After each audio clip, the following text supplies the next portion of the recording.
Hello friends, welcome back to our channel service vlog. இன்னைக்கு நம்ம இந்த வீடியோவில் என்ன பார்க்க போறோம்னா, தேங்காய் பால் சாதம், ஹனி, சில்லி, பேபி கார்ன் தான் பார்க்க போறோம். Restaurant style. வாங்க பார்க்கலாம்.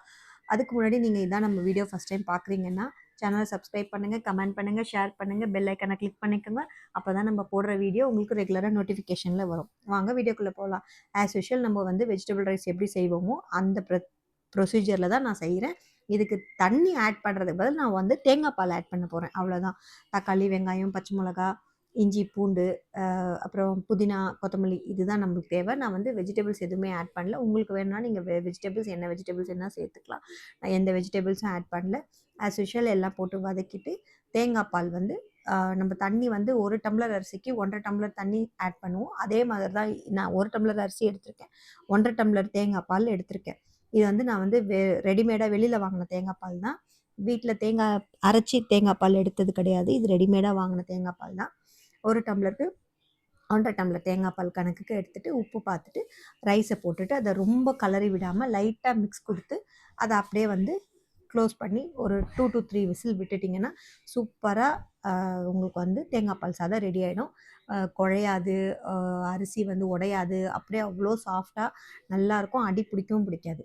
அப்புறம் நெக்ஸ்ட் நம்ம பேபி கார்ன் எப்படி செய்யறதுன்றதை பார்க்கலாம். அதுக்கு வந்து ஆனியன் வந்து இப்படி க்யூப்ஸாக கட் பண்ணிக்கோங்க. குடமிளகாவையும் க்யூப்ஸாக கட் பண்ணிக்கோங்க. இஞ்சி பூண்டு பேஸ்ட் வேண்டாம். அதுக்கு பதில் இஞ்சி பூண்டு பொடியாக கட் பண்ணது அதையுமே வந்து தனித்தனியாக எடுத்துக்கோங்க. இதுக்கு ஒரு சாஸ் நம்ம ரெடி பண்ண வேண்டியது இருக்குது. அதுக்கு வந்து soya sauce, chilli sauce, tomato sauce, கொஞ்சோண்டு ரெட் சில்லி பவுடர், கொஞ்சோண்டு லைட்டாக உப்பு இதை போட்டு நல்லா கலக்கிட்டு தண்ணி ஊற்றி கொஞ்சம் நல்லா டைல்யூட் பண்ணி அதை கொஞ்சம் ஒரு திக் பேஸ்ட்டாக இல்லாமல் தனியாக எடுத்து வச்சுக்கணும். இந்த பேபி கார்ன் வந்து நம்ம ஸ்லைஸாக கட் பண்ணிவிட்டு அதில் வந்து பெப்பரு, ரெட் சில்லி, உப்பு, கார்ன்ஃப்ளவர் மாவு இதை போட்டு அப்படியே இஞ்சி பூண்டை சேர்த்துக்கணும். இந்த இஞ்சி பூண்டு தண்ணி தான் அதில் நீங்கள் ஆட் பண்ணவே தவிர தண்ணி எக்ஸ்ட்ரா ஆட் பண்ணாமல் அப்படியே கலரி ஒரு சைடு வச்சுருங்க. இப்போ பாருங்கள் விசில் வந்து ப்ரெஷர்லாம் இறங்கிடுச்சு.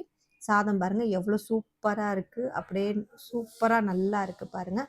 எப்படி இருக்குது பாருங்கள். அடி கூட பிடிக்கல பாருங்கள்.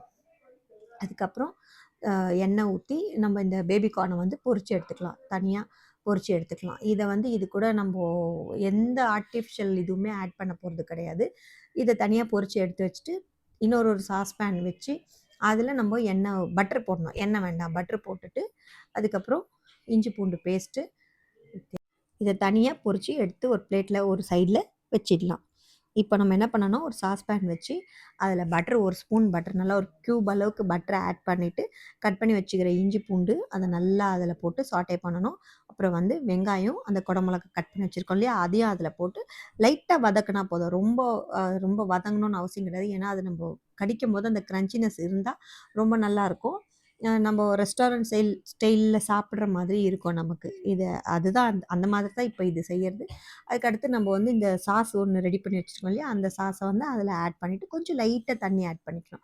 லைட்டாக தண்ணி ஆட் பண்ணிவிட்டு ஒரு 1லேருந்து 1 1/2 ஸ்பூன் கார்ன்ஃப்ளவர் மாவை தண்ணியில் கரைச்சி இதில் ஊற்றுனாக்கா உங்களுக்கு அந்த திக்னஸ் வரும். ரொம்ப தண்ணியாக இல்லாமல் அந்த திக்னஸ் கொடுக்கும் உங்களுக்கு. ஸோ அப்புறம் நம்ம பொரிச்சு வச்சுருக்கிற கார்னை போட்டு நல்லா கலரி கொஞ்சம் மேலாப்பில் எள் இருந்தால் எள் தூவலாம். நான் இன்றைக்கி போடலை. உங்களுக்கு வேணும்னா வெள்ளை எள்ளு மேலே தூவிக்கலாம். தூவிங்கன்னா உங்களுக்கு நல்லாயிருக்கும். இது மெயின் இன்க்ரீடியன்ஸே இந்த தேன் தான். ஸ்டவ்வை நல்லா ஆஃப் பண்ணிவிட்டு 2 ஸ்பூன் தேனை லாஸ்ட்டாக ஆட் பண்ணி ஒரே ஒரு மிக்ஸ் கொடுத்து நீங்கள் இறக்கிட்டிங்கன்னா சூப்பரான honey chilli baby corn restaurant style ready ஆகிடும். இதை நீங்கள் வந்து சப்பாத்தி, பரோட்டா, ஃப்ரைட் ரைஸு, இந்த மாதிரி புலாவு இந்த மாதிரி ஐட்டமோட நீங்கள் வச்சு சாப்பிட்டிங்கன்னா காம்பினேஷன் சூப்பராக இருக்கும். இதை வச்சு சாப்பிட்டிங்கன்னா அவ்வளோ அட்டகாசமாக இருக்கும். நீங்களும் இந்த டிஷ்ஷை ட்ரை பண்ணி பாருங்கள். எப்படி இருந்ததுன்னு எனக்கு கமெண்ட் பண்ணுங்கள்.